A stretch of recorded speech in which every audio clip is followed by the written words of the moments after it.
बिस्मिल्लाहिर्रहमानिर्रहीम। अस्सलाम वालेकुम ख़वातीन व हज़रात, मैं हूं आपकी मेज़बान शम्सा हैदर, आपके अपने प्रोग्राम लीगल एड आवाम की अदालत के साथ।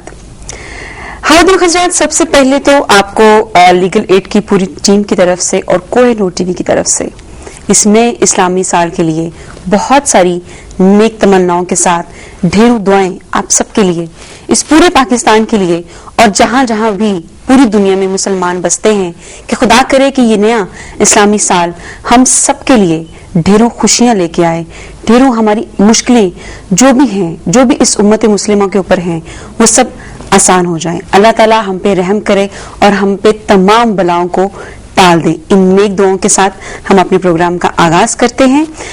ख़वातीन हज़रात, हमारे आज के प्रोग्राम में हमारे जो विक्टिम मौजूद हैं उनके साथ तो मैं आपकी मुलाकात करवाऊंगी भी और बात भी करवाऊंगी, लेकिन सबसे पहले जो हमारे एक्सपर्ट ही हमारे साथ मौजूद हैं उनका मैं तारुफ करवाती जाऊं। इनका नाम है मिर्जा आमिर बेग साहब, ये एडवोकेट हाई कोर्ट हैं। अस्सलाम वालेकुम मिर्जा साहब, कैसे हैं आप? जी बिल्कुल ठीक, और इनके साथ मौजूद हैं यासिर जी। अस्सलाम वालेकुम यासिर।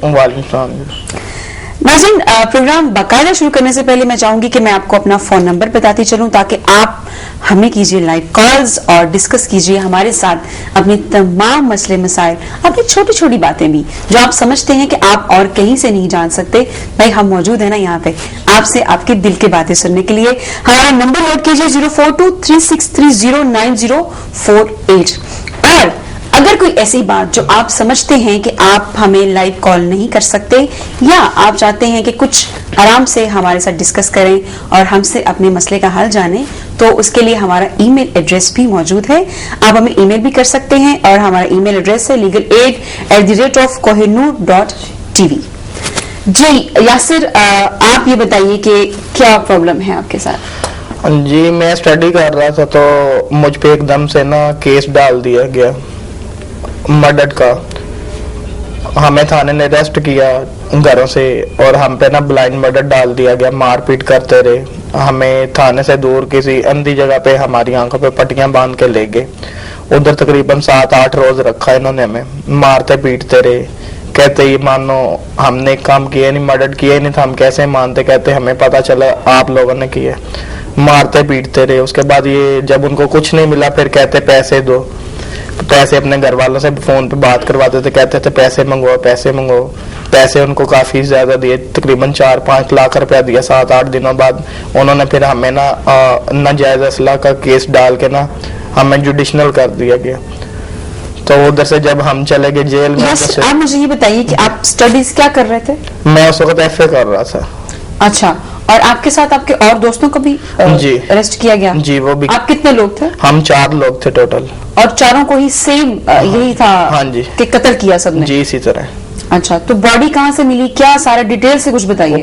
पुराना वो मर्डर हुआ था साल 1.5 साल के बाद, तकरीबन 1.5 साल पुराना था कोई। तो 1.5 साल के बाद आपके ऊपर ये इल्जाम लगाने वाले कौन लोग थे? ये हमें आज तक खुद नहीं पता चल सका, बस फंसाया गया था हमें। आमिर साहब, क्या कहना चाहेंगे आप? ऐसा हो सकता है कि कोई नहीं बता रहा कि इल्जाम किसने लगाया, किसने इनका नाम आगे रेफर किया और किस बिना पे इनको अरेस्ट किया गया? बाज़ दफ़ा ये होता है कि दौरान तफ्तीश कुछ लोग अपना नाम इंफॉर्मेशन देते हैं लेकिन अपना नाम जाहिर नहीं करते ताकि the mystery is to be unfolded.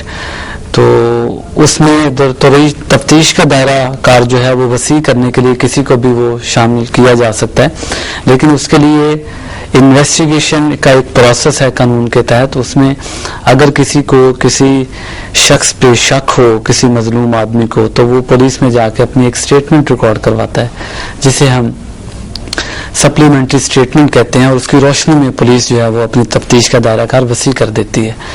और नॉर्मली ऐसे हालात में जहां ब्लाइंड मर्डर्स होते हैं या जहां कत्ल का सुराग नहीं मिलता, तो ऐसे मामलात में जब मिस्ट्री अनफोल्ड होती है तो बाद में कुछ चीज़ें हकायक वाज़ी होते हैं, तो उनकी इतला तफ्तीशी ऑफिसर्स को दी जाती है। उसकी रोशनी में फिर पुलिस अपना दायरा कार वसी करती है। तो ऐसी कोई इन्फॉर्मेशन आई होगी जिसके लिए मे बी कि उन्होंने इन लोगों को तफ्तीश में शामिल किया। उसके बाद ये बताएं कि इनके साथ मतलब तफ्तीश के दौरान क्या हुआ और मामला कहाँ पे चला, कैसे बस मारपीट करते रहते। यासिर, हम आपसे डिटेल से पूछते हैं कि आपके साथ तफ्तीश के दौरान क्या किया गया, लेकिन उससे पहले नाज़रीन एक हमारे साथ कॉलर हैं तो उनसे बात करते हैं। जी अस्सलाम वालेकुम। हेलो, अस्सलाम वालेकुम। मुझे लगता है कि लाइन ड्रॉप हो गई। जी यासिर। जी मैडम, क्या पूछ रही थी आप ये बताइए कि आमिर साहब ने आपसे क्वेश्चन किया कि तफ्तीश के दौरान आपसे किस किस्म के सवाल मारपीट नजायज, वो कहते थे ये आपने किया, हमने कम किए नहीं था, हम यही कहते थे नहीं वास्ते दिए, बहुत कुछ कहा। अच्छा, वो जो मर्डर किया गया था आपको बताया गया कि कौन शख्स था जिसका मर्डर हुआ? हाँ जी, वो बताया गया था। तो वो कौन था, आप जानते थे? नहीं थे, उसको नहीं थे जानते। आपका कॉलेज फेलो था? नहीं, वो तो आदमी था कोई, आपके लिए अननोन पर्सन? हाँ, अननोन पर्सन था। 45 एज तकरीबन उसकी थी। अच्छा, तो उसकी फैमिली भी यही लाहौर की रहने वाली? जी, लाहौर की रहने वाली। आपने उसके बाद सारे इन्वेस्टिगेशन करने की कोशिश की कि क्या किस बिहाफ पे आपको अरेस्ट किया गया? नहीं, हमारी जान छूटी, हम खुद बहुत ज्यादा परेशान हो गए थे, घर का निजाम सारा अपसेट हो गया था, रिश्तेदार वगैरह ये वो परेशानी, बहुत ज्यादा परेशानी, पुलिस वालों ने ज्यादातर परेशानी बहुत ज्यादा डाली रखी, जिसकी वजह से जब मैं बाहर आया, जेल 3 माह काटी मैंने, जब बाहर आया तो फिर लाहौर से बाहर चला गया था। आपके पेरेंट्स ने कोई किसी लॉयर को हायर करने की कोशिश नहीं की? जी, हायर किया था, उसी ने जमानतें करवा के दी थी। अच्छा जी, आमिर साहब, आप पे जिस केस में आपने जमानतें करवाई थी उसमें आपके ऊपर नाजायज असला का कोई केस बनाया गया था? नाजायज असला वाले डाला गया था, उसमें जुडिशनल किया गया हमें जेल में, ठीक है। उधर से ना CIA हमें ले गई 14 दिनों, ये मर्डर केस के में ना 14 दिनों के रिमांड पर, तो फिर वो भी मारपीट करते रहे, पूछते रहे। CIA की इन्वॉल्वमेंट एक बड़ा अहम पॉइंट है जो उसमें ये होता है कि अगर मुद्दई मुकदमा पुलिस की तफ्तीश के तरीक़ाकार से मुतमिन ना हो तो फिर पुलिस अगर वो इस्तदा करे पुलिस के हाई ऑफिशियल्स के पास तो CIA तफ्तीश में शामिल हो सकती है। इस पे चूंकि वो भी एक तफ्तीशी इदारा है, उस पर कोई कदगन नहीं है, लेकिन यह है कि उसके लिए ज़रूरी है कि जो मुस्तवीस मुकदमा होता है जिसने FIR दर्ज करवाई हुई है, वो अगर पुलिस के तरीक़ाकार तफ्तीश से मुतमिन ना हो, या ऐसे होता है बाज़ दफ़ा के मुल्ज़म का सराग आम तरीक़ाकार से मिलना मुश्किल होता है जिसके लिए खासी तगदो करनी पड़ती है, तो उसके लिए CIA को तफ्तीश दी जा सकती है। यासिर, ये बताइए कि जो बाकी लड़के थे, जी, आप अपनी तो गारंटी दे रहे हैं, आपने कहा जी ब्लाइंड एक मर्डर हमारे ऊपर डाला गया, लेकिन आप ये गारंटी से कैसे बात